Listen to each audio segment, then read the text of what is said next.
Hello friends, এই হচ্ছে ক্যানা lily বা কলাবতী গাছ।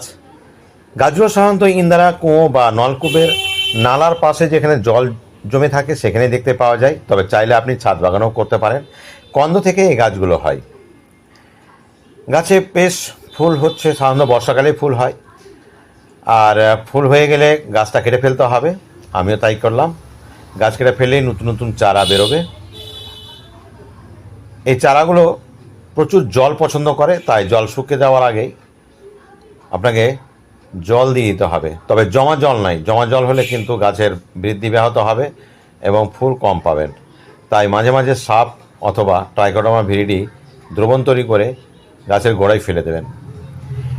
এরকম টিপস পেতে বন্ধুরা, যদি পছন্দ হয় তাহলে অবশ্যই সাবস্ক্রাইব এবং ফলো দিয়ে পাশে থাকবেন, এবং বড় ভিডিও দেখতে হলে অবশ্যই একটি কমেন্ট করে যাবেন। ভালো থাকবেন, ধন্যবাদ।